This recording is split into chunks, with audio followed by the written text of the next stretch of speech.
in growth work, I find like in New Agey growth work, there's this premise that you need to be different, that you need to grow. With the intensives, the Enlightenment intensive, the premise is that you are already enlightened. There's nothing that needs to be changed. We just need to awaken to the natural state that's already there. Enlightenment intensive started back in the 60s by a man named Charles Berner, who was the fusion of a few different techniques, Zen practice, contemplating a koan, and the inquiry into self, the question, who am I, coming from Ramana Maharshi's tradition and the Indian tradition. And Charles Berner added the component of dyading as a third sort of a Western component, where two people are sitting across from each other rather than just contemplating in isolation. And this created a whole new dynamic in allowing people to contemplate and then communicating what was arising as it was happening, which is really the fire behind the Enlightenment intensive process. It's the process of exposing yourself, exposing all your ideas, exposing all your beliefs, exposing yourself completely to the point where you're just wide open. And at that point, there's actually the space for reality to arise, for us to become conscious of what actually is. It wasn't a teaching, there was no spiritual teaching involved. Instead, we were taught a way to inquire for ourselves into what was true and real in the moment, and then encouraged and supported in doing that. It seems it's a very simple process, really. And that very much appealed to my scientific orientation. I wasn't being told a bunch of sort of spiritual mumbo jumbo that didn't sound very true. Instead, I was being inquired to look for myself. When we're at home inquiring and we come up against something uncomfortable, we'll tend to go to the fridge and make a sandwich and turn on the TV and get away from ourselves. But on an intensive, the whole process is geared so that you are not allowed, there are no distractions. You've been removed from all distraction, and you have to sit with yourself when you do not want to. And what arises is the untruth about what we believe and all our pains and our deficiencies and things that we've believed in. And as that arises, we become conscious of the untruth, and the truth comes from there. Love awaits for you, profound love, unbelievably profound love,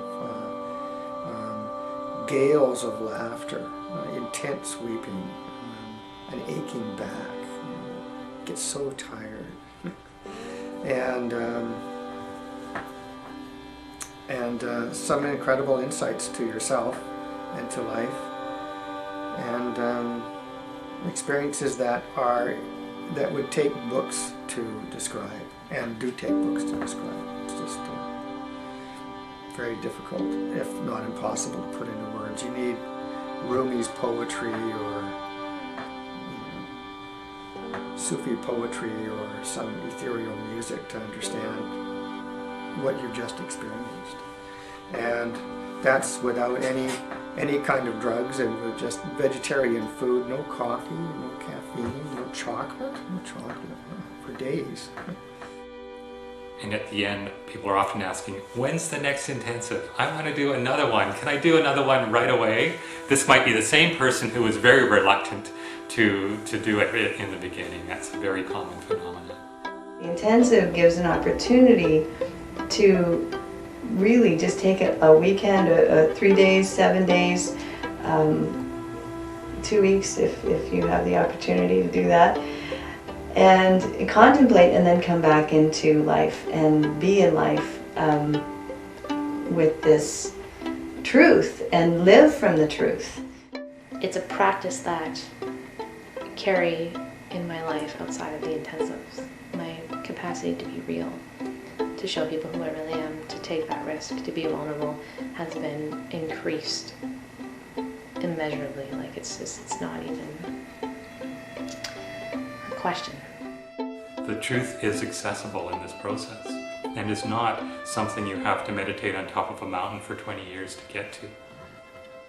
People are afraid sometimes, if I do this intense, if I do this retreat, am I going to leave my family or my relationship, or what's going to happen? And I say, well, you'll just be more. There'll just be more of you there with less fear, and that's it. Like, we just have less fear. We don't have to be afraid of what we're going to choose with less fear.